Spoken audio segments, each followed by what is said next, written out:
नमस्कार, स्वागत है आपका के न्यूज में। मैं हूं आपके साथ विशाल पंडित। आप लेकर देश की बात रुक करते हैं इस वक्त की सुर्खियों का। छत्तीसगढ़ में मुठभेड़ में 4 नक्सली ढेर, 1 जवान शहीद। आबू झमाड़ में 4 जिलों में 1000 जवानों ने घेरा। शवों के साथ AK-47 और SLR बरामद। गुजरात के पोरबंदर में कोस्ट गार्ड हेलीकॉप्टर क्रैश, 3 की मौत। नियमित उड़ान पर था ALH ध्रुव, एयर स्ट्रिप पर लैंडिंग के दौरान हुआ हादसा। पीएम मोदी ने नमो भारत कॉरिडोर का किया उद्घाटन। टिकट लेकर ट्रेन में पहुंचकर पीएम मोदी बच्चों से मिले। रोहिणी के जापानी पार्क में रैली भी करेंगे पीएम मोदी। प्रधानमंत्री नरेंद्र मोदी का 6 जनवरी को तेलंगाना दौरा। चेरापल्ली में हैदराबाद के चौथे यात्री टर्मिनल का करेंगे वर्चुअल उद्घाटन। ममता बनर्जी का आज 70वां जन्मदिन। पीएम मोदी ने सीएम ममता बनर्जी को दी जन्मदिन की बधाई, स्वास्थ्य जीवन की कामना की। यूपी बिहार में ठंड से 10 लोगों की मौत। दिल्ली में 160 फ्लाइटें और 60 ट्रेनें लेट। राजस्थान में आज बारिश के आसार। आप देख रहे हैं के न्यूज, खबरों का सारथी। और अब बात करेंगे, ठंड है प्रचंड। पहाड़ों पर भारी बर्फबारी और मैदानी क्षेत्रों में बारिश से ठंड अत्यधिक प्रचंड हो सकती है। भारत मौसम विभाग यानी IMD ने जम्मू कश्मीर में 24 घंटे के दौरान भारी वर्षा और पंजाब, दिल्ली, हरियाणा, उत्तर प्रदेश के बिहार, झारखंड तक घने कोहरे की चेतावनी जारी की है। इस महीने का दूसरा पश्चिमी विक्षोभ की स्थिति अभी अफगानिस्तान में है। ठंड और बढ़ेगी। दिल्ली NCR में आज भी घने कोहरे का अलर्ट है। मौसम विभाग ने रविवार को येलो अलर्ट जारी किया था। सोमवार को बारिश के आसार है। शनिवार को दिल्ली में 9 घंटे की दृश्यता शून्य रही, जिससे उड़ान और ट्रेनें प्रभावित हुई। आज भी कोहरे के कारण उड़ानों में और ट्रेनों के प्रभावित होने की संभावना है। और ये 4 तस्वीरें आपके सामने हैं, दिल्ली, लखनऊ, बुलंदशहर और हमीरपुर।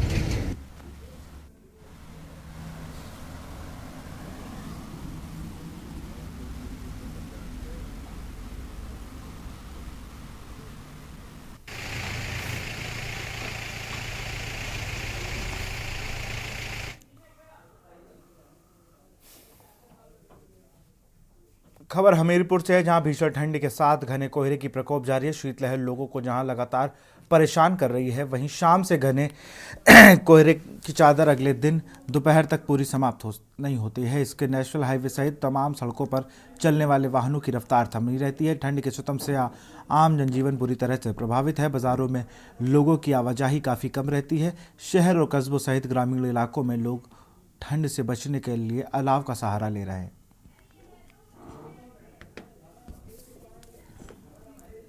इलाकों में हो रही बर्फबारी का असर समूचे उत्तर भारत में देखने को मिल रहा है। वहीं बात करें हमीरपुर जनपद की, तो हमीरपुर जनपद को भी कोहरे की चादर ने ढक दिया है।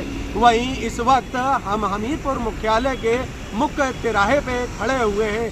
मेरे पीछे आप देख सकते हैं नेशनल हाईवे 34 है, जहां वाहनों की रफ्तार पर लगाम लग चुकी है।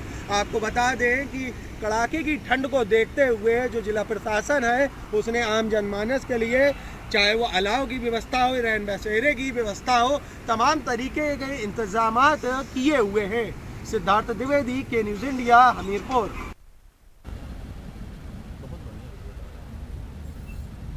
अनिल मीणा हमारे साथ बने हुए हैं बुलंदशहर संवाददाता। अनिल, अगर बुलंदशहर की बात की जाए तो वहां पर भी कोयले की घनी चादर देखने को मिल रही है।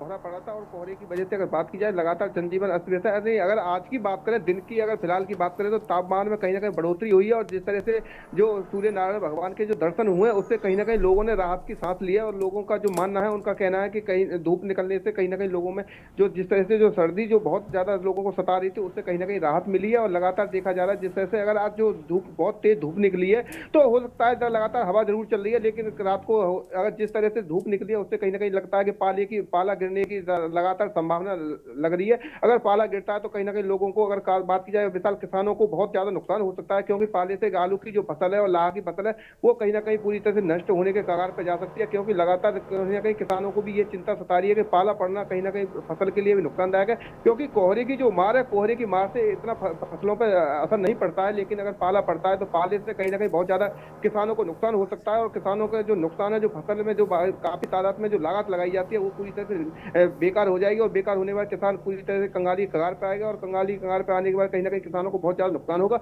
लेकिन अगर फिलहाल की अगर बात करें विशाल, कहीं ना कहीं जिस तरह से सूर्य नारायण के जो दर्शन हुए, कहीं ना कहीं टेम्परेचर में बढ़ोतरी हुई है, लगातार देखा जा रहा है जिस तरह से, तो लोगों ने कहीं ना कहीं धूप निकलने से राहत की सांस जरूर ली है ठंड से। लेकिन अब देखना यह हो जिस तरह से जो हवा चल रही, तेज हवा चल रही है दिन में, तो हो सकता है लोगों का जो मानना है, अनुमान लगाया जा रहा है कि रात को कहीं ना कहीं पाला पड़ेगा, और पाला पड़ा तो कहीं ना कहीं लोगों के लिए कहीं ना कहीं चिंता खड़ी हो सकती है। क्योंकि जिस तरह से जो फसल है, लाह की फसल की बात करें, क्योंकि लाह का जो लाह इस समय फली पर तैयार है, पूरी तरह से फूल बनकर फली आ रही है। और अगर बात की जाए आलू की, तो आलू कहीं ना कहीं अब आलू पड़ना शुरू हो गया है। और अगर मटर की फसलों की बात करें तो अगर पाला पड़ता है तो विशाल कहीं ना कहीं इनमें काफी तादाद में किसानों को बहुत भारी नुकसान हो सकता है। लेकिन अगर कोहरे की, लोगों का मानना यह है कि कोहरे से जरूर वाहन चलाने में इस तरह की दिक्कत जरूर आती है, लेकिन कोहरे से जो फसलों में इतना नुकसान नहीं होता है, और पाले से कहीं ना कहीं बहुत ज्यादा नुकसान होता है। अब देखना यह होगा, धूप जरूर निकली है दिन में और तेज हवा चल रही है, और रात्रि में देखना होगा कि कोहरा पड़ता है या पाला पड़ता है, ये तो रात्रि को पता पड़ता है। लेकिन अगर फिलहाल की अगर बात करें तो लोगों ने कहीं ना कहीं सर्दी से राहत जरूर लिया, क्योंकि सूर्य के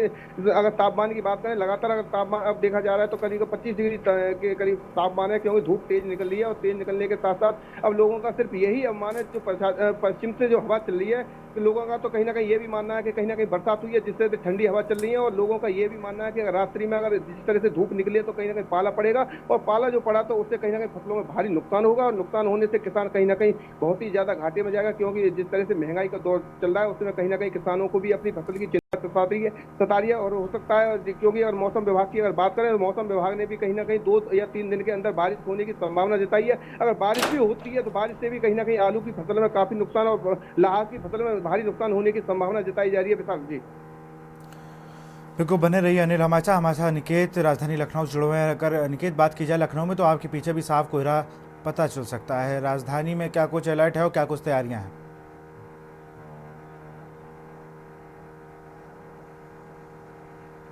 देखिए, अगर बात की जाए लखनऊ की, अगर विशाल मौसम की, तो आज सुबह से लेकर और अभी की अगर हम बात करें तो 3:10 का समय हो रहा है। और अगर हम देखें हमारे पीछे, आप देख पा रहे होंगे तो जो धुंध है वो साफ तौर पर आसमान में छाई हुई है पूरा दिन। अगर बात करें तो सूर्यदेव के दर्शन की अगर बात करें तो सूर्यदेव के दर्शन आज पूरा दिन लखनऊ वासियों को देखने को नहीं मिले।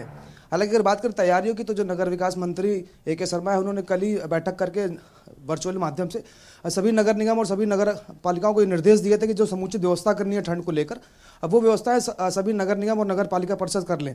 हालांकि अगर बात करें लखनऊ की हम विशाल, तो जो शेल्टर होम्स हैं वो नगर निगम की तरफ से बनाए गए। वहीं अलाव की अगर व्यवस्था करें तो चाहे बस अड्डा हो या फिर रेलवे स्टेशन हो, या ऐसे पॉइंट्स जहाँ पर बड़ी संख्या में लोगों की गैदरिंग होती है, तो वहाँ पर अलाव और शेल्टर होम्स बनाए गए नगर निगम की तरफ से।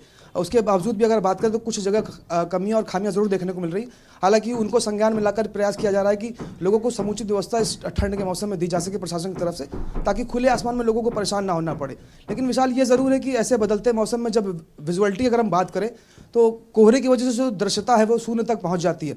और कल की अगर हम बात करें तो कल लखनऊ की जो दृश्यता थी वो शून्य तक आकी गई थी, और आज भी कुछ स्थितियां लगभग वैसी ही बनी हुई हैं। तो साफ तौर पर अगर बात करें तो एहतियात बरतते हुए साफ तौर पर एक एडवाइजरी भी जारी की जा रही है प्रशासन की तरफ से भी, कि लोग जो घर से बाहर रात के समय निकल रहे हैं वो इस बात का जरूर ध्यान रखें कि अगर अपनी गाड़ी वो चला रहे हैं तो गाड़ी की जो स्पीड है उसको नियंत्रित रखें। इसके साथ ही गाड़ी का जो डिपर है उसको वो लगातार जलाते रहे, ताकि सामने आने वाली गाड़ी आपको देख पाए। क्योंकि कोहरे में अगर हम बात करें तो विजुअलिटी कहीं ना कहीं शून्य तक पहुंच जाती है, तो ऐसे में देखना बड़ा मुश्किल होता है और दुर्घटनाएं कहीं ना कहीं विशाल बढ़ जाती हैं ऐसे मौसम में। तो साफ तौर पर लोगों को एहतियात बरतना बेहद आवश्यक है, और जन सहभागिता से कहीं ना कहीं दुर्घटनाएं जो उस पर कहीं ना कहीं लगाम लग पाएगी। हालांकि इस बदलते मौसम में लोग इस मौसम का कहीं ना कहीं लुत्फ भी कुछ लोग लेते हुए नजर आ रहे हैं। हालांकि बच्चों और बुजुर्गों की अगर बात करें तो उनके लिए खासा जरूर परेशानी है, और उसको ध्यान में रखते हुए अगर बात करें तो जो विद्यालय हैं कक्षा 8 तक के, उन विद्यालयों को 15 जनवरी तक बंद कर दिया गया है ठंड को देखते हुए।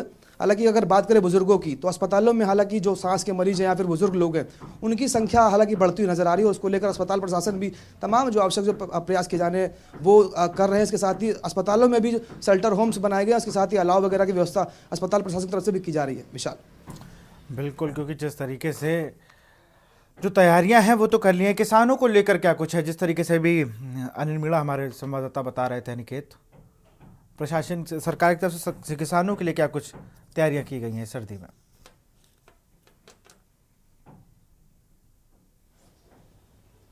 देखिए, निश्चित तौर पर अगर बात करें विशाल अगर किसानों की, तो हमारे देश का जो प्रदेश का जो दाता उसको किसान को ही अन्नदाता कहा जाता है और उसके बारे में सोचना हर सरकार की प्रथम वरीयता होती है।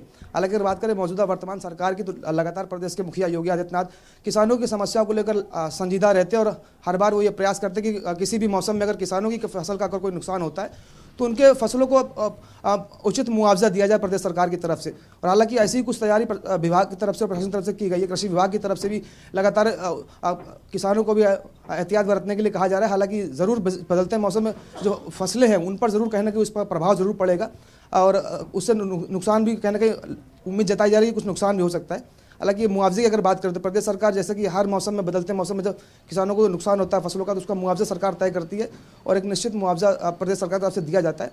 तो ऐसी कुछ तैयारी प्रदेश सरकार की है।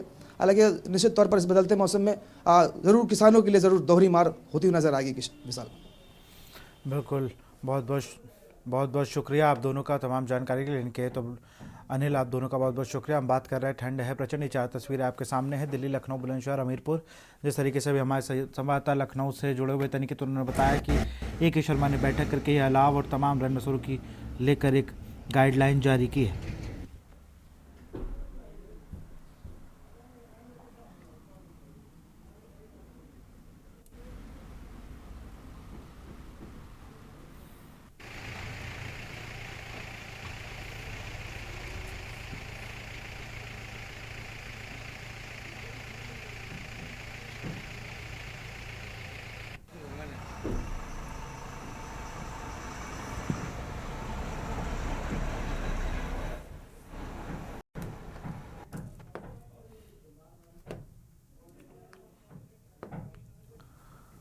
आगरा से खबर, 7 जनवरी को ताज नगरी आएंगे रक्षा मंत्री। शिक्षक संघ के कार्यक्रम में आएंगे रक्षा मंत्री राजनाथ सिंह। माध्यमिक शिक्षा संघ का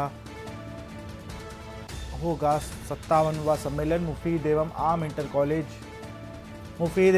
कॉलेज में होगा कार्यक्रम। दिल्ली से SAC प्लेन से रवाना होंगे रक्षा मंत्री। दिल्ली में दिन में 11:40 पर ताज नगरी पहुंचेंगे राजनाथ सिंह। माध्यमिक शिक्षा संघ का होगा 57वां महासम्मेलन।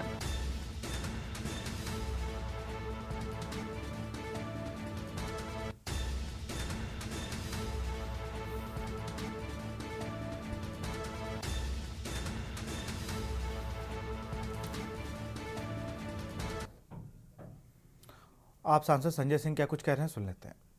केंद्र के विधायक और पूरे देश और दुनिया में शिक्षा को एक मॉडल के रूप में प्रस्तुत करने वाले भाई मनीष सिसोदिया जी का भी आज जन्मदिन है। हम सब की तरफ से उनको ढेर सारी शुभकामनाएं।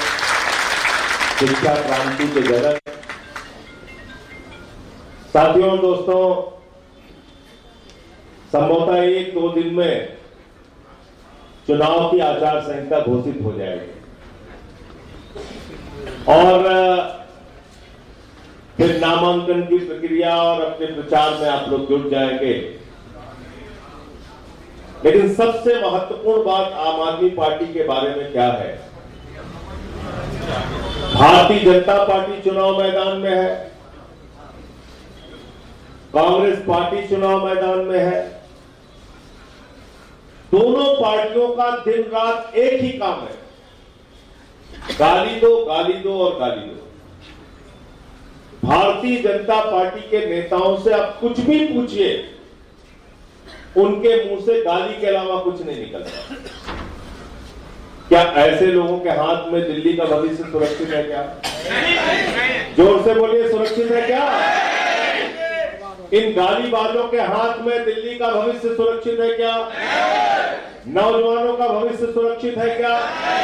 माताओं बहनों का भविष्य सुरक्षित है क्या? हमारे बुजुर्गों का भविष्य सुरक्षित है क्या?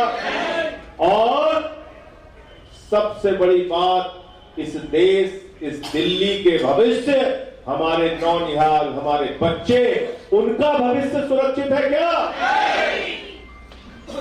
एक पार्टी है जिसके पास बताने के लिए कुछ नहीं। उनसे आप पूछिए क्या करना चाहते हो दिल्ली के लिए, तो कहते हैं झगड़ा कराना चाहते हैं।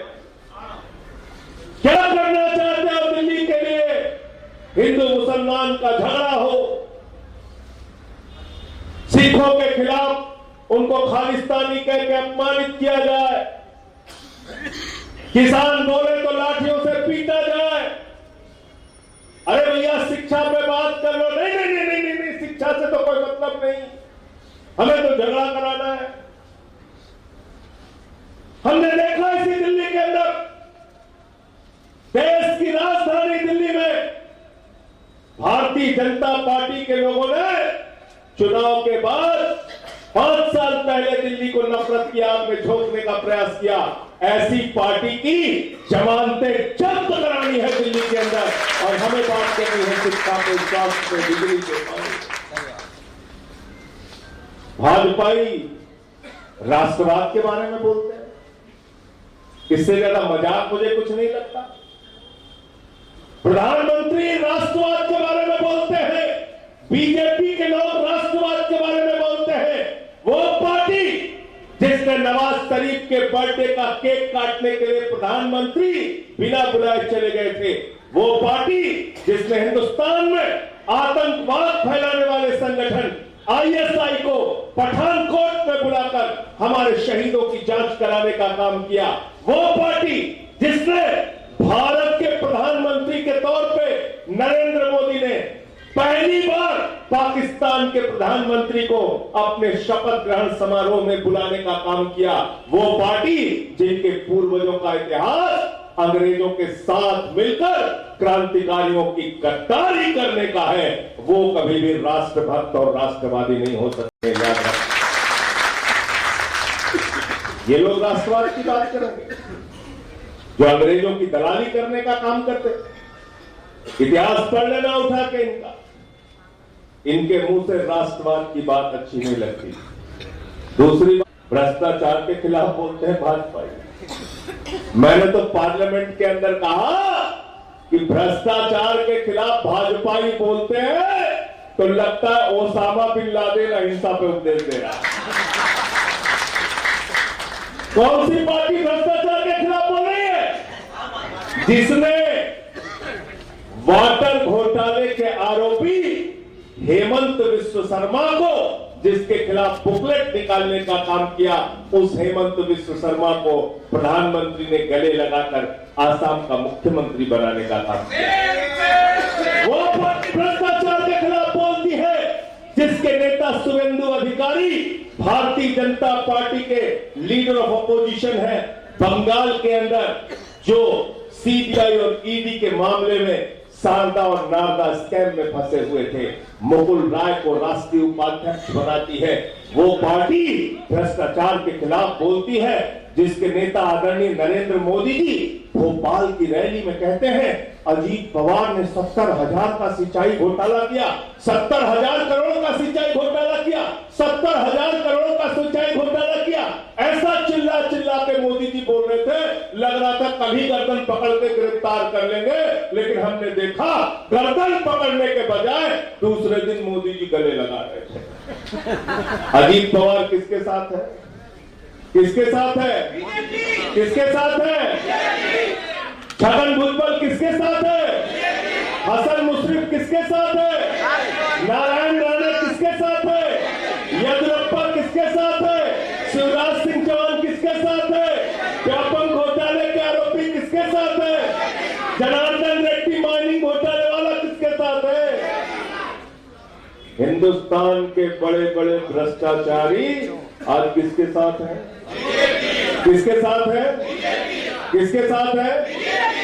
नरेंद्र मोदी और बीजेपी के साथ। नरेंद्र मोदी और बीजेपी के साथ। इसलिए मैं कहता हूं भ्रष्टाचार के खिलाफ भाजपा ही बोलते हैं। बुलंदशहर से खबर है, बैंक ऑफ इंडिया के ग्राहक सेवा केंद्र संचालन से दिन दहाड़े लूट। बाइक सवार 2 बदमाशों ने तमंचे के बल पर की लूट। बदमाशों ने संचालक से 1,90,000 की लूट। बाइक सवार 2 बदमाशों ने तमंचे के बल पर की लूट। विरोध करने पर पीड़ित को तमंचे की बट से किया घायल। बाइक पर सवार होकर सिकंदराबाद से सेंटर जा रहे थे पीड़ित।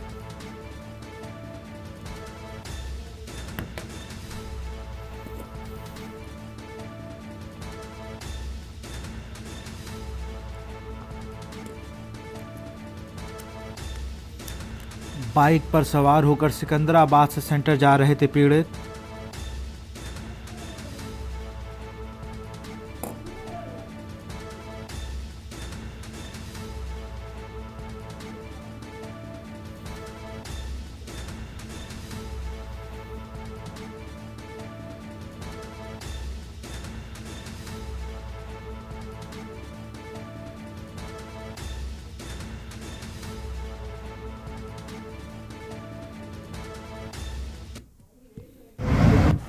आज दिनांक 5 जनवरी 2024 को थाना सिकंदराबाद क्षेत्र अंतर्गत इंडस्ट्रियल एरिया में एक ग्राहक सेवा केंद्र संचालक जा रहा था। उसको 2 अज्ञात व्यक्ति रोकते हैं एवं उसके पास बैग एवं नकदी लेकर चले जाते हैं। इस संबंध में तत्काल पुलिस के द्वारा मौके पर पहुंचकर जांच पड़ताल की जाती है एवं पीड़ित व्यक्ति के द्वारा प्राप्त तहरीर के आधार पर मुकदमा पंजीकृत किया गया है।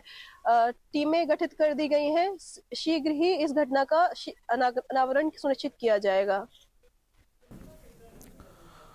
बाराबंकी से खबर है, पुलिस ने शराब तस्कर को किया गिरफ्तार। 300 बोतल अंग्रेजी शराब और कार बरामद। एक अन्य तस्कर विक्की की तलाश कर रही पुलिस। तस्कर योगेंद्र हरियाणा का है निवासी। हरियाणा से शराब गाड़ी के नंबर प्लेट बदलकर बेचता था। अपने साथी के साथ लाकर बेचता था योगेंद्र। बाराबंकी से खबर, पुलिस ने शराब तस्कर को किया है गिरफ्तार। 300 बोतल अंग्रेजी शराब और कार बरामद। एक अन्य तस्कर विक्की की तलाश कर रही पुलिस।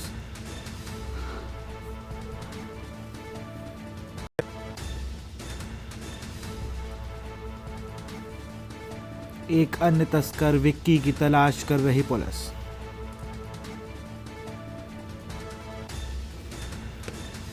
तस्कर योगेंद्र हरियाणा का है निवासी।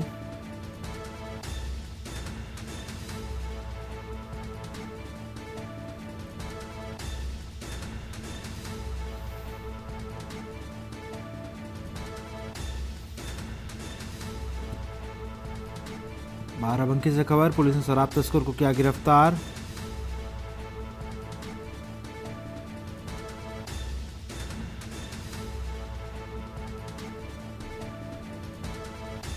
एक अन्य तस्कर को भी किया है गिरफ्तार। तस्कर योगेंद्र हरियाणा का है निवासी।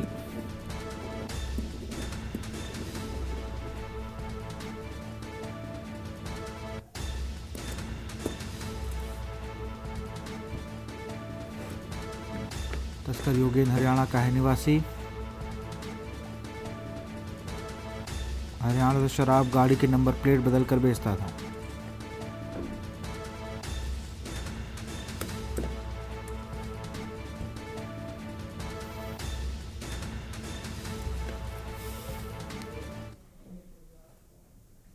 और यहां रुकते एक छोटे से ब्रेक के लिए। आप देख रहे हैं के न्यूज, खबरों का सारथी। ब्रेक के बाद आपका स्वागत है। अलीगढ़ से खबर, अज्ञात वाहन ने बाइक सवार को मारी टक्कर। दुर्घटना में बाइक सवार गंभीर रूप से घायल। सड़क हादसे की जानकारी पाकर पहुंची पुलिस। पुलिस ने घायल को सीएससी छर्रा में भर्ती कराया। जिले थाना बरला मोड़ पर हुआ सड़क हादसा।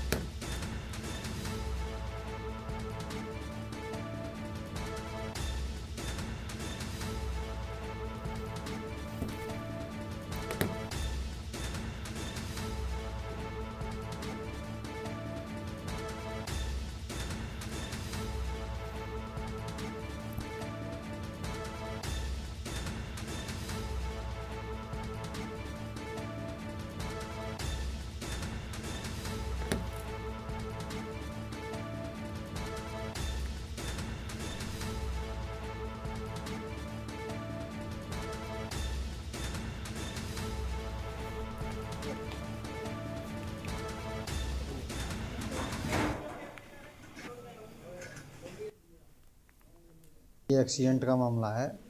ये बरला ग्रामोदय इंटर कॉलेज के सामने एक्सीडेंट हुआ है। ये बाइक पे थी जो कि किसी अज्ञात वाहन ने इनको टक्कर मार दी, जिससे ये घायल होकर गिर गई। इनको एम्बुलेंस के द्वारा सामुदायिक स्वास्थ्य केंद्र छर्रा पर लाया गया। अभी इनका उपचार चल रहा है। क्या नाम है इनका और कितनी उम्र होगी इनकी? उत्तर प्रदेश के शाहजहांपुर में नाबालिग को बहला फुसलाकर भगाकर दुष्कर्म करने के आरोपी पुलिस ने गिरफ्तार कर लिया। थाना पोया पुलिस को ने आरोपी को गिरफ्तार करने के बाद जेल भेज दिया। जानकारी के अनुसार थाना पुवाया क्षेत्र के गांव में एक नाबालिग लड़की से प्यार मोहब्बत का झांसा देकर उसे टिकरी गांव के निवासी जीत सिंह ने भगा ले गया था। उससे बहला फुसलाकर उसके साथ दुष्कर्म भी किया।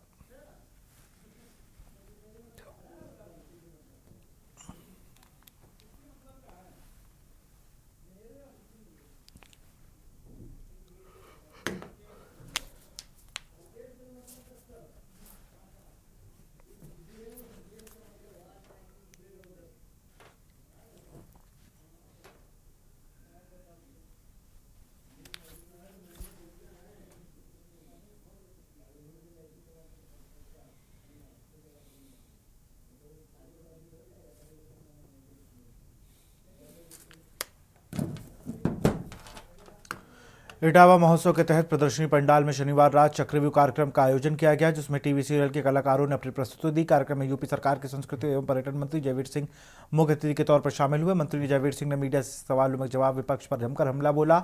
उन्होंने चंदौली के सपा सांसद वीरेंद्र सिंह द्वारा बावड़ी को लेकर दिए गए बयान पर कहा कि सरकार हर चीज का जवाब नहीं देगी। सनातन संस्कृति के किए गए हमलों का जिक्र करते हुए मंत्री ने कहा कि सनातन संस्कृति हमारी धरोहर है, जिसे नष्ट नहीं किया जा सकता। कुंभ के बारे में बात करते हुए उन्होंने कहा कि 13 तारीख से महाकुंभ शुरू होने जा रहा है, जिसमें 50 से 60 करोड़ श्रद्धालु भाग लेंगे।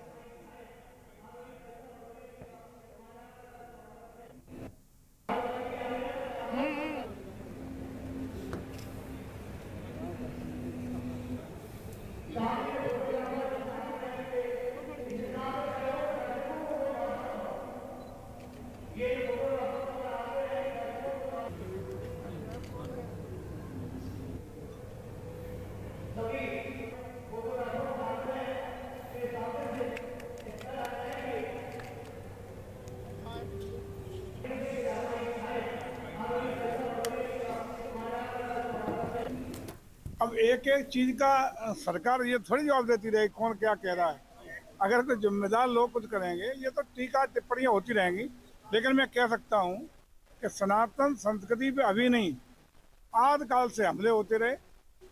मुगल काल में हुए, अंग्रेजों के ज़माने में सनातन को समाप्त करने के लिए, सनातन को नष्ट करने के लिए प्रयास किए गए। लेकिन सनातन संस्कृति, सनातन परंपराएं, ये जो सामाजिक हमारा ताना माना पूरे समाज का मजबूत करने का काम करता है, हिंदुस्तान की आत्मा है। ये सनातन हमेशा मजबूत था, मजबूत है, मजबूत रहेगा। इसको कोई नष्ट नहीं कर सकता है। तो इसी सनातन को, इन्हीं सब विरासत को संरक्षित करने का काम, सम्वर्धित करने का काम और उन परंपरा, आदत और मूल्य जोड़ने का काम हमारी भारत सरकार और प्रदेश सरकार कर रही है। इसमें कोई कमी नहीं आने दी जाएगी। और सनातन संस्कृति हमारे राष्ट्र की धरोहर है, और जब जब सनातन कमजोर हुआ है तब तब राष्ट्र कमजोर हुआ है। इस भावना के साथ हमारी सरकार दृढ़ संकल्पित होकर के सनातन को ताकत देने के लिए, सनातन को मजबूत करने के लिए, आज जो आप देख रहे हैं नमाज ग्राउंड में जहाँ खड़े हैं। हमीरपुर में महिलाओं और बालिकाओं की सुरक्षा, सम्मान एवं स्वावलंबन को बढ़ावा देने के लिए मिशन शक्ति विशेष अभियान फेज 5 का तहत कम्युनिटी पुलिसिंग और महिला सशक्तिकरण अभियान चलाया गया। इस अभियान के अंतर्गत क्षेत्र में भ्रमण करके जन चौपाल लगाकर महिलाओं और बालिकाओं को शासन की जन कल्याणकारी योजनाओं के बारे में जागरूक किया गया।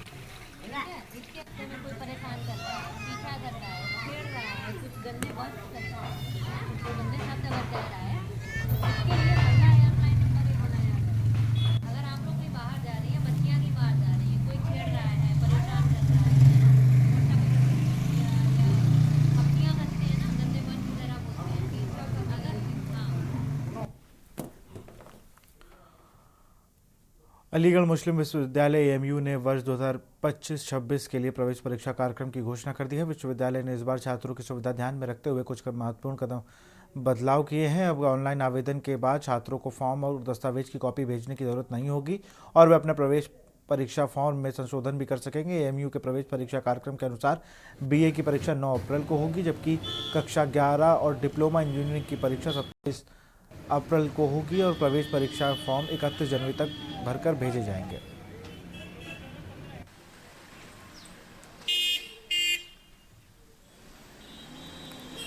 इस वक्त मैं मौजूद हूँ अलीगढ़ मुस्लिम यूनिवर्सिटी में और बात करते हैं 2025 और 26 के परीक्षा कार्यक्रम की। अगर बात की जाए, यूनिवर्सिटी ने परीक्षा कार्यक्रम की घोषणा कर दिया और घोषणा करने के साथ साथ अब की सबसे जो बड़ी बात एएमयू यूनिवर्सिटी ने जो छात्रों के लिए सहूलियत दी है उसमें ये कहा है कि जो परीक्षा फार्म जो ऑनलाइन किए जाते थे, पहले ऑनलाइन के बाद में जो डॉक्यूमेंट्स यूनिवर्सिटी में बच्चों को दिखाने पड़ते थे, लेकिन अब जो परीक्षा कार्यक्रम के जो कंट्रोलर हैं, अगर बात की जाए मुजीर उल्ला साई ने, उन्होंने कहा है कि अब बच्चों के लिए जो ऑनलाइन परीक्षा जो डॉक्यूमेंट्स लगाए जाएंगे उनके ही माध्यम से वो अपने परीक्षा के जो प्रेस पत्र वो निकाल सकते हैं। और 2025 और 26 के परीक्षा को लेकर उन्होंने लगातार लोगों जो छात्र हैं उनके लिए कहीं ना कहीं सहूलियत दी है, जिससे कि छात्रों को कहीं ना कहीं पहले परेशानी का सामना करना पड़ता था और अब जिससे कि वो परेशानी जो छात्रों को आती थी उसको निपटने के लिए उन्होंने ये अब एक वेबसाइट भी जारी की है एएमयू यूनिवर्सिटी की तरफ से। जो अलीगढ़ मुस्लिम विश्वविद्यालय है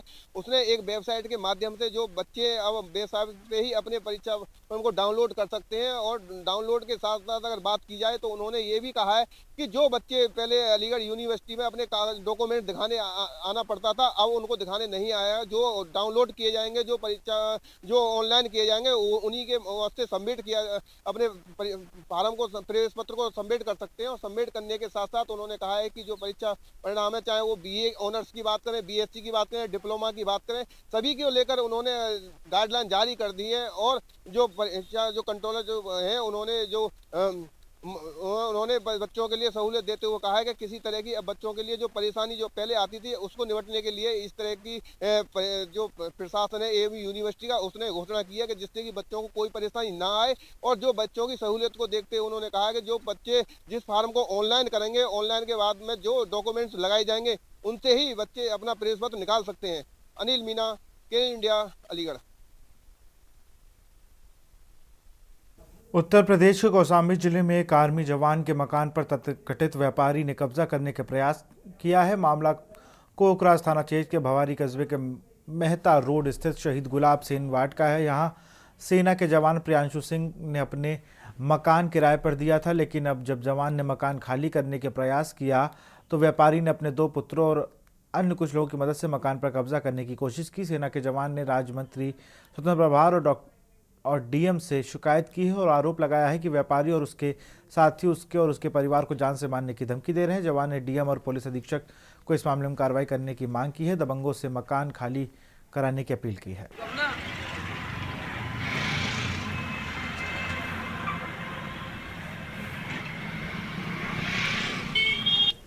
मेरा मकान ये मकान है मेरा, जो कि इस मकान को किराएदार भगवान दास केसरवानी, उनके दोनों लड़के नितिन केसरवानी और सचिन केसरवानी और दबंग भू माफिया अमित केसरवानी उर्फ गुड्डू बाबा टीवीएस एजेंसी वाले इस मकान को ज़बरदस्ती तरीके से कब्जा करने की कोशिश कर रहे हैं और मेरे माता पिता और वाइफ को धमकी देते हैं और जान से मारने की धमकी दिए हैं और उनको काफ़ी प्रताड़ित करके रखा है इन्होंने और परेशान करके रखा, जो कि मेरा परिवार दहशत में है और मेरे ऊपर भी जान से मारने की धमकी दी जा रही है कि आपको हम मार देंगे। मेरा जिला अधिकारी महोदय से विनम्र निवेदन है, प्लस माननीय मुख्यमंत्री महोदय से निवेदन है कि मेरे को इन दबंग लोगों से छुटकारा दिया जाए। खबर अलीगढ़ से है, जहां नगर निगम बोर्ड बैठक में अनियमितताओं और भ्रष्टाचार को लेकर जमकर हंगामा हुआ। सभासद ने जन्म मृत्यु प्रमाण पत्र जारी करने में भ्रष्टाचार के गंभीर आरोप लगाए। कहा कि अधिकारियों ने 100 करोड़ रुपए की कीमत को पोखर मिट्टी में बेच दी। साथ ही नियम संपत्तियों पर अवैध कब्जा कराने का भी आरोप मढ़ा। सदन में चर्चा किए बिना 900 करोड़ रुपए के कार्यों को स्वीकृत किए जाने का नाराजगी जताई। जनपद अलीगढ़ में और को लेकर नगर निगम की बोर्ड मीटिंग में अगर बात की जाए तो सभासदों ने भारी हंगामा किया और हंगामा करने के साथ साथ नगर निगम के जो सभासद हैं उन्होंने कहा है कि 100 करोड़ की जो पोखर की मिट्टी थी वो नगर निगम के द्वारा बेच दी गई है। आखिरकार वो मिट्टी जो 100 करोड़ रुपया आया था वो आखिरकार कहाँ गया। और उन्होंने नगर निगम के जो अधिकारी हैं उन्होंने ये भी आरोप लगाया है कि 900 करोड़ के प्रस्ताव आखिरकार कैसे हो गए बिना सदन में, जबकि कोई प्रस्ताव पास नहीं हुआ है। तो उसको लेकर लगातार सदन में हंगामा किया गया और हंगामा के साथ साथ नारेबाजी भी की गई। और उनका जो आरोप है सभासदों का, उनका ये एक आरोप है कि जब तक इसकी अगर जाँच नहीं होती है तो हम इसकी शिकायत अगर कमिश्नर और मुख्यमंत्री से करेंगे। अब देखना यह होगा कि जो सभासदों ने जिस तरह से जोरदार हंगामा किया है बोर्ड मीटिंग के दौरान, अब क्या सभासद उत्तर प्रदेश के मुख्यमंत्री योगी आदित्यनाथ से इसकी शिकायत करेंगे या जो कमिश्नर है अलीगढ़ की उनसे शिकायत करने की उन्होंने बात कही है। अब देखना यह होगा कि शिकायत के बाद किस तरह का निस्तारण निकल के आता है और ये तो वक्त बताएगा। लेकिन अगर फिलहाल की अगर बात करें तो बोर्ड मीटिंग में जिस तरह से जोरदार हंगामा किया है, हंगामा के साथ साथ सभासदों ने नारेबाजी करते हुए प्रदर्शन किया है और प्रदर्शन के बाद उन्होंने कहा है कि आखिरकार बिना प्रस्ताव के इतना पैसा कैसे निकल गया। तो उसको लेकर उन्होंने कहा है कि हम इसकी शिकायत कमिश्नर से करेंगे और कमिश्नर के साथ साथ उन्होंने मुख्यमंत्री से शिकायत करने की बात की। अगर वहां से भी उन्होंने कहा है कि अगर हमें वहां से भी अगर न्याय नहीं मिलता है तो हम कोर्ट की शरण में जाएंगे। अब देखना यह होगा कि आखिरकार जो सभासदों ने मन बनाया है वो इस मामले को लेकर कहां तक जाते हैं। लेकिन फिलहाल की अगर बात करें तो फिलहाल नगर निगम की जो बोर्ड मीटिंग है उसमें सभासदों ने जोरदार हंगामा किया है। अनिल मीना, केंद्रीय इंडिया, अलीगढ़। खबर उन्नाव से है, जहां एसपी दीपक बूकर की अगुवाई में पुलिस जहां एक के बाद एक बदमाशों को गिरफ्तार कर जेल भेज रही, वहीं लगातार घटनाओं को खुलासे का सिलसिला भी जारी। सदर कोतवाली पुलिस ने वाहन चोर गिरोह का खुलासा करते हुए वाहन चोर गिरोह के 3 सदस्यों को गिरफ्तार किया है। 10 चोरी की बाइकें भी बरामद की गई हैं। पकड़े गए वाहन चोर उन्नाव, कानपुर सहित अन्य निकटवर्ती अन्य जिलों में घटनाओं को अंजाम देते हैं। गिरफ्तार आरोपियों की एक महज 19 साल का युवक है। एसपी ने मामले की जानकारी देते हुए बताया कि सभी आरोपियों को जेल भेजा जा रहा है।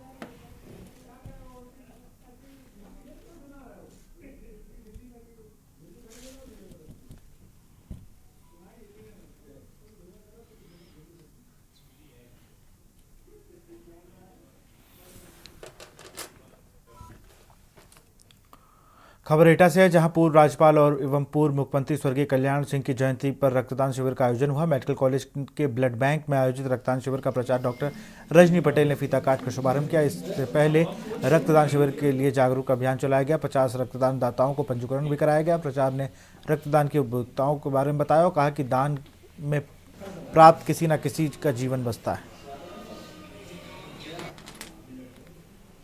जैसा कि आप जानते हैं कि आदरणीय माननीय स्वर्गीय कल्याण सिंह जी की जन्म जयंती के अवसर पर हमने ये ब्लड कैंप का आयोजन किया है।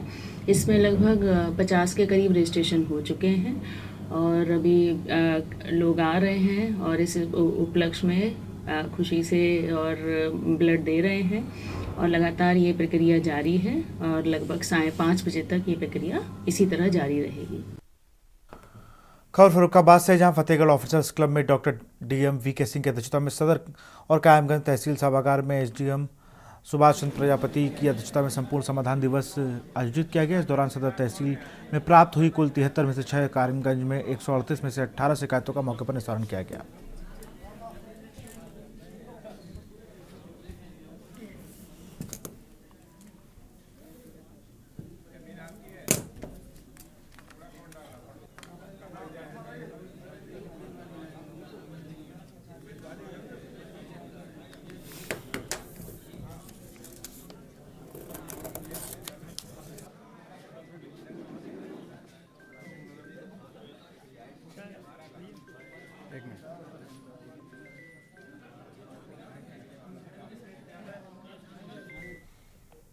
अलीगढ़ में हिंदूवादी संगठन शिवसेना के पदाधिकारियों ने तेलंगाना के सांसद असदुद्दीन ओवैसी के खिलाफ भड़काऊ भाषण देने के आरोप में एसपी सिटी ऑफिस में तहरीर दी और जिला मुख्य अशोक पुंडीर ने बताया कि ओवैसी ने अपने भाषणों के माध्यम से मुसलमानों को भड़काकर देश में दंगे फैलाने की कोशिश की। उन्होंने अयोध्या में राम मंदिर को लेकर विवादित बयान दिया है या कहा कि काशी, मथुरा, संभल की मस्जिदें भी मुसलमानों से छीनी जा सकती हैं।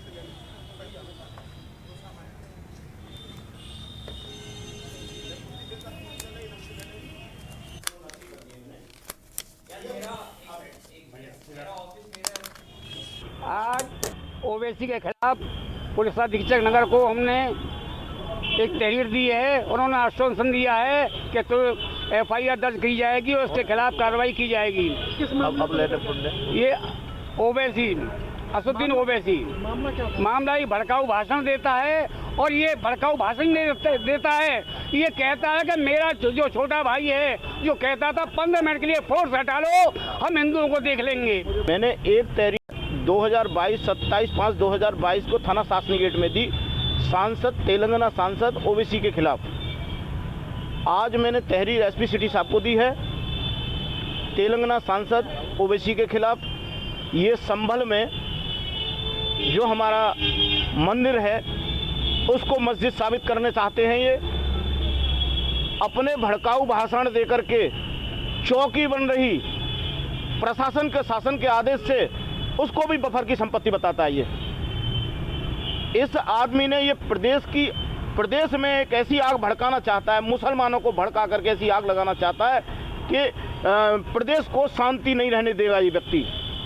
मैं आपको बताऊं, इस व्यक्ति को इसके खिलाफ कानूनी कार्रवाई, सख्त कानूनी कार्रवाई हो, जिससे कि हम यहाँ सभी जनता, हमारे प्रदेश में आज बिल्कुल शांति बनी हुई है और ये शांति को उकसा करके प्रदेश में आग लगाना चाहता है। मैं मांग करता हूँ इनके खिलाफ 120B में कार्रवाई की जाए और इनको जेल भेजा जाए, ताकि हम अपने प्रदेश को सही तरीके से सभी जातियों के लोग, सभी मजहब के लोग, हम लोग एक साथ रह सकें। अलीगढ़ के कोतवाली खैर क्षेत्र में एक हैरान करने वाला मामला सामने आया है, जहां नोएडा की एक महिला से जमीन का दाखिल खारिज कराने के नाम पर 2 अधिवक्ताओं ने करीब 10 लाख रुपए की ठगी की है। आरोप है कि इन अधिवक्ताओं ने प्रशासनिक अधिकारियों के फर्जी साइन करके महिला के साथ धोखाधड़ी की। ठगी की शिकार महिला ने दोनों अधिवक्ताओं पर SC/ST एक्ट में फंसाने की धमकी देने का आरोप लगाया है और थाने में लिखी शिकायत दी। खैर थाना अध्यक्ष ने महिला की शिकायत पर तुरंत कार्रवाई करते हुए दोनों अधिवक्ताओं के खिलाफ जाँच शुरू कर दी और मामले की छानबीन शुरू कर दी।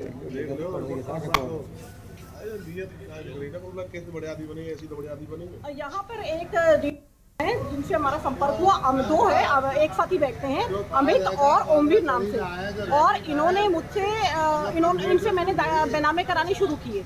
उसके बाद इन्होंने कहा मैडम आपके जितने भी काम है, चाहे शंकर मनी हो, चाहे परमिशन हो, चाहे दाखिल खारिज हो, आप मुझे दे दीजिए, मैं करवा दूंगा। इन्होंने विभिन्न दिनांक में मुझसे धीरे धीरे करके मुझे मेरा काम करवाते गए और मुझसे पैसा लेते गए। किस्तों में इन्होंने मुझसे 10 लाख रुपया ले लिया। उसके बाद ये मुझे ऑर्डर भेजते गए। खतौनी में ऑर्डर नहीं चढ़े 3 महीने भी, तब मेरे फ़ोन में ये रिकॉर्ड भी है कि इनके द्वारा सारा भेजा गया है मेरे पास। उसके बाद जब बहुत मेरा खतौनी में नहीं चढ़ा तो मैंने यहाँ जांच करवाई। जांच में पता लगा लेखपाल, तहसीलदार और ये नायब तहसीलदार सबके साइन फर्जी इन्होंने किए हुए हैं, और फर्जी इन्होंने मुझे अपने फ़ोन से भेजे हैं सारे डॉक्यूमेंट, और मैंने इनके रिकॉर्ड भी कर रखा है जिसमें पैसे के लेन देन की बातचीत है सब। और इसके बाद जब मैं गई, जब पता लगा तो बदतमीजी करने लगे कि भाई तुमने ये फर्जी क्यों दिए। मैं तब भी कंप्लेन नहीं करना चाह रही थी, मुझे लगा कि शायद ऐसे ही निपट जाए प्यार से, भाई हमारा पैसा दे दे, तूने जो नुकसान किया वो तो किया ही है। उसके बाद पैसे की बात आई तो बदतमीजी करने लगे दोनों के दोनों, और पूरे सबके सामने खूब तमाशा हुआ, खूब गाली गलौच हुई और कहा सुनी, और कह रहा है कि मैं 1 रुपया वापस नहीं करूँगा।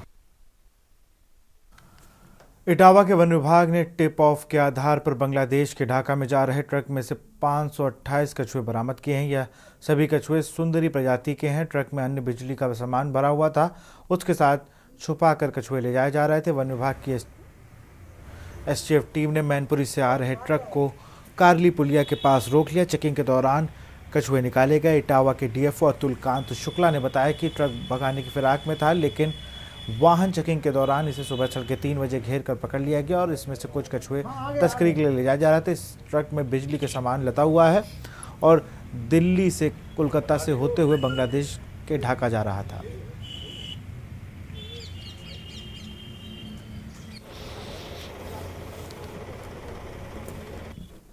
इसमें एक टिप ऑफ थी और ये वाइल्ड लाइफ क्राइम ब्यूरो और UP STF की टीम और फॉरेस्ट डिपार्टमेंट की टीम, इनके इसमें संयुक्त जांच टीम ने एक मैनपुरी से आके कररी पुलिया पे ट्रक को रोका। वाहन की चेकिंग के दौरान ये ऐसा महसूस हुआ कि इसमें कुछ संदिग्ध चीज़ है, क्योंकि ये भागने का इसने प्रयास किया, तो इसको घेर के पकड़ा गया है। ये सब प्रातः 3 साढ़े 3 बजे के करीब घटना है और इसके बाद इसको लेके कैंपस में आए हैं, तो इसमें 528 कछुए जो है मिले हैं सुंदरी प्रजाति के।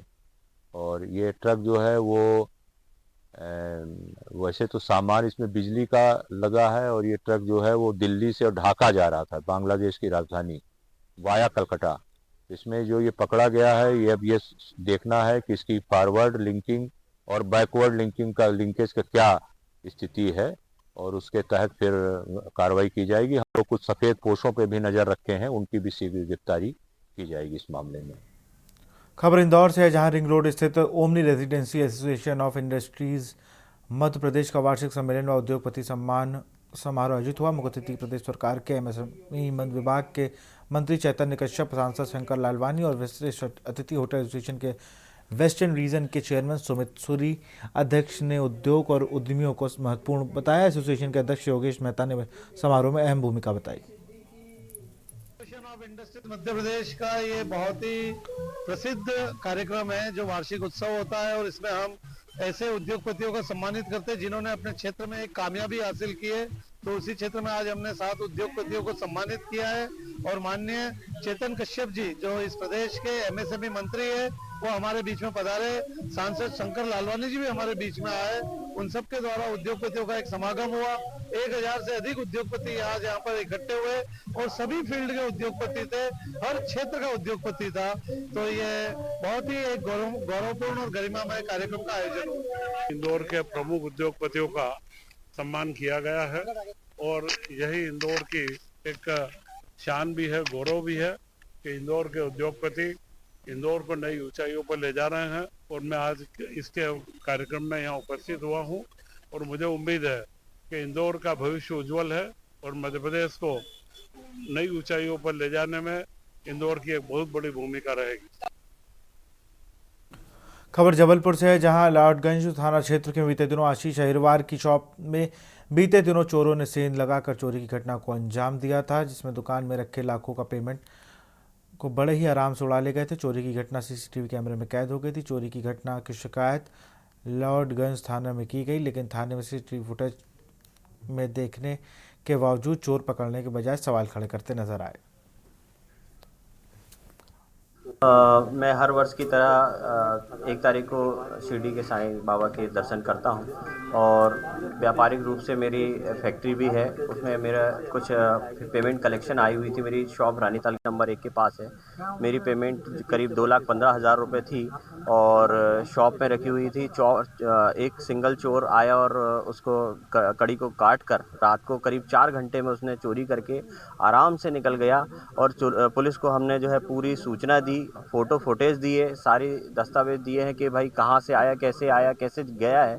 लेकिन 48 घंटे बीत गए हैं, पुलिस का कोई भी अभी ऐसा सबूत सुराग नहीं मिला कि वो व्यक्ति कहाँ है। परिवार जी हैं, वो रविदास आश्रम समिति ग्वारी घाट जबलपुर के सचिव हैं, और 1 तारीख की रात में उनकी जो शॉप है रानीताल स्थित, वहाँ पर जो है किसी ने कुंदा तोड़कर जो है करीब 1.5 लाख रुपए नकद और मोबाइल चुरा लिया है।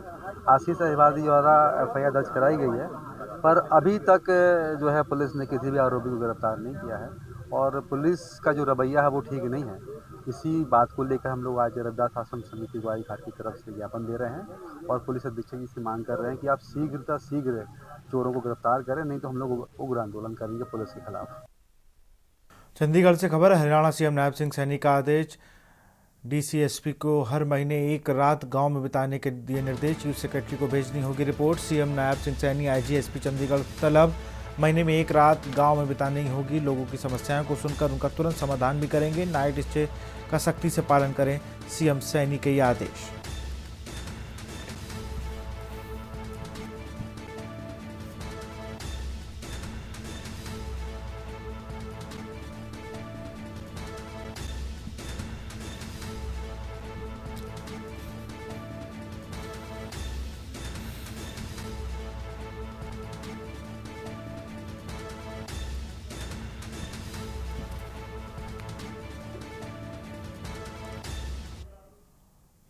रेवाड़ी शहर को स्वच्छ और सुंदर बनाने के लिए भाजपा विधायक लक्ष्मण सिंह यादव के आह्वान पर मेगा स्वच्छता अभियान में चिकित्सकों ने भी हिस्सा लिया। इसी अभियान में भाजपा महिला मोर्चा की जिला अध्यक्ष एवं महिला चिकित्सक डॉक्टर कविता यादव ने शांति लोक सोसाइटी के साथ मिलकर सेक्टर 3 के पॉश कॉलोनी में पहाड़ों सड़कों को झाड़ू लगाकर साफ किया। मैं आपको धन्यवाद करूंगा। आपके चैनल के माध्यम से बताना चाहूंगा, इस एरिया में जैसे डॉक्टर साहब ने बताया बहुत ज्यादा गंदगी थी। इसके लिए हमने काफी रिक्वेस्ट की। 49 साल की मेरी उम्र हो गई है, बहुत विधायक मैंने देखे हैं, परंतु जो काम लक्ष्मण जी ने अपना शुरू किया है उस मुहिम को आगे बढ़ाते हुए वेद भाई साहब, रामवीर जी, दीपक जी, डॉक्टर कविता, अंडूजा साहब, और मैं ये कहूंगा ये मुहिम बढ़नी चाहिए। जो ग्रीन बेल्ट हमारी खराब हो रही है ये बिल्कुल अच्छी होनी चाहिए। और मैं ये कहूंगा कि ये मुहिम एक पूरे युद्ध स्तर पे पूरे शहर में हो। जी, जैसा कि प्रधानमंत्री मोदी जी बने थे उस वक्त उन्होंने ये एक अभियान चलाया था, सफाई अभियान। पूरे देश में सफाई होनी चाहिए, साफ सुथरा पूरा देश होना चाहिए। उसी के तहत ये पूरा फिलहाल हर जगह जो है विधायक भी, अब जैसे हमारे लक्ष्मण जी है, इन्होंने झाड़ू थाम ली और साथ में अपनी महिला मोर्चा की जिला अध्यक्ष है, इन्होंने आज हमें इस कार्यक्रम के लिए आमंत्रित किया और हम सभी लोग मिलकर के सफाई अभियान में लगे हुए हैं और पूरे शहर को हम साफ सफाई करने में लगे हुए हैं। और आपके प्रश्न के लिए मैं एक ही उत्तर देना चाहूंगी भाई साहब, पिछले साल भी आपने मेरा इंटरव्यू लिया था, तब भी मैंने एक ही बात कही थी कि ये दायित्व तो हम सबका खुद का होता है। और आज ये हमारा बहुत बड़ा सौभाग्य है कि जो हमारे विधायक हैं उन्होंने स्वयं अपने हाथ में झाड़ू उठा ली है। और ये जब सफाई अभियान में विधायक ने खुद व्यक्तिगत रूप से इसमें अपना योगदान देना शुरू किया है, उन्होंने एक ही अपील की है, एक अकेला व्यक्ति कहाँ तक साफ करेगा। तो आवश्यक है कि हर व्यक्ति अपना कर्तव्य समझे और अपने रेवाड़ी को खुशहाल, साफ सुथरा, स्वच्छ बनाने के लिए अपना अपना योगदान दे। उसी के चलते उन्होंने कहा है कि हम सबको भी अपने अपने एरिया को साफ करने की जरूरत है। तो समझ लीजिए अगर हर किसी ने अपने आसपास का एरिया साफ कर लिया तो पूरा रेवाड़ी चमक जाएगा।